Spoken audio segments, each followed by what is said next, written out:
ஒரு பெரிய காட்டுல ஒரு அழகான குதிரை ஒண்ணு இருந்துச்சு. அந்த காட்டுல எப்போதுமே ஒரு ஓட்டப்பந்தயம் நடந்துட்டே இருக்கும். யார் அங்க வெற்றி பெறாங்களோ அவங்க தான் காட்டின் ராஜா மாதிரி அந்த காட்டையே வலம் வந்தாங்க. அந்த போட்டியில எப்போதுமே அந்த அழகான குதிரை தான் முதல் பரிசு தட்டிட்டு போன மாதிரி எப்போதும் முதல்ல வந்து எல்லா குதிரைகளுக்கும் முன்னாடி அழகா ஓடி வந்து எப்போதும் வெற்றி வாகையோட தான் ஒரு அரசன் மாதிரி அது நினைச்சுக்கிட்டு அந்த காட்டிலேயே ஒரு கெத்தோட சுத்திக்கிட்டு இருந்துச்சு. அப்படி இருக்கும்போதுதான் ஒரு நாள் ஓட்டப்பந்தயத்தின் போது அதனுடைய கால்ல அடிபட்டு அங்கேயே கீழே விழுந்துருச்சு. அதனால நடக்கவே முடியல. தினமும் அந்த வலியோடயே இருந்துச்சு. முன்ன மாதிரி தன்னால நடக்க முடியலன்னு தினமும் அழுக ஆரம்பிச்சது. காயம் ஆறிடுச்சு, ஆனா உள்ள இருக்கிற வலி ஆறவே இல்ல. வேகமா நடந்தாலோ ஓடுனாலோ அதோட காலுக்குள்ள பயங்கரமாக வலி எடுக்க ஆரம்பிச்சது. அதனால அந்த காலை அதிகமா பயன்படுத்தாம ரொம்ப சோகமா ஒரு மரத்துக்கு கீழே அமைதியா படுத்திருந்துச்சு. அப்போதான் ஒரு எறும்பு அதை விட பல மடங்கு பெருசா இருக்கிற ஒரு உணவு பொருளை தூக்கிக்கிட்டு தன்னுடைய வீட்டிற்கு நடந்து போய்கிட்டு இருந்துச்சு. நல்ல உயரமான மேட்டு பகுதியில் அதோட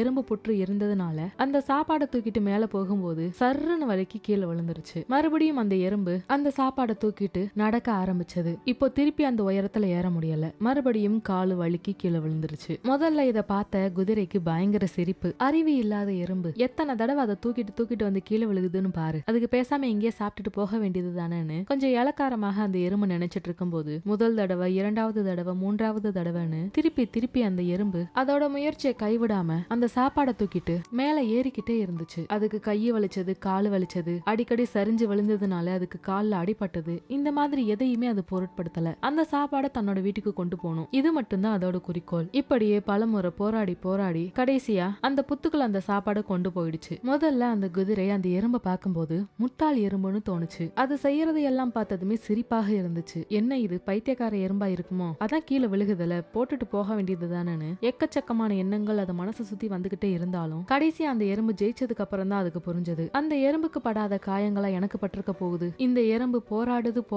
போராடிக்கிட்டே தான் இருக்கு. எப்போதுமே அது ஓஞ்சு போகணும்னு நினைக்கவே இல்லை. ஆனா நான் அதுக்கு அப்படியே ஆப்போசிட்டா இருக்கேன். இந்த காட்டுலயே நல்லா ஓடுற ஆளும் நான் தான். ஒரு தடவை அடிபட்டுருச்சுன்னு சொல்லி சின்னதா வலிக்குதுன்னு இப்ப வரைக்குமே நான் ஓடாம இருக்கேன். என் காயம் மாறிடுச்சு. உள்ள இருக்கிற வலிய என்னால சரி பண்ண முடியாதா என்ன? எதுவும் செய்யாம இப்படி சோகமா உட்கார்ந்து இருந்தா என்னோட வாழ்க்கை நகர்ந்துருமா? இந்த மாதிரி எல்லாம் அந்த எறும்பை பார்த்து அந்த குதிரைக்கு கொஞ்சம் அறிவு வர ஆரம்பிச்சது. தான் எவ்வளவு பெரிய தப்பு பண்ணிட்டு இருக்கோம்னு. அதுக்கடுத்து அந்த குதிரை கொஞ்சம் கொஞ்சமா ஓட ஆரம்பிச்சது. பழைய மாதிரி இப்ப உடனே ஓட முடியல, ஆனா நிச்சயமா பழைய மாதிரி நான் ஓடுறதுக்காக எல்லா வேலையும் பாப்பேன்னு அந்த குதிரை முடிவு எடுத்து கொஞ்சம் கொஞ்சமாக ஓட ஆரம்பித்தது. தோல்வி என்பது கீழே விழுவதல்ல, விழுந்த இடத்திலேயே தங்கி விடுவதுதான் உண்மையான தோல்வி. உடல் அளவில் பலவீனமாக இருந்தாலும் மனதளவில் நாம் உறுதியாக இருந்தால் எதையும் சாதிக்கலாம் என்பதற்கு இந்த எறும்பு ஒரு சாட்சி. இந்த கதை உங்களுக்கு பிடிச்சிருக்கும்னு நினைக்கிறேன். அப்படி பிடிச்சிருந்துச்சுன்னா நம்ம சேனலை லைக் பண்ணுங்க, ஷேர் பண்ணுங்க, சப்ஸ்கிரைப் பண்ணுங்க. இன்னொரு கதையோட இன்னொரு நாள் வந்து பாக்குறேன். நன்றி, வணக்கம்.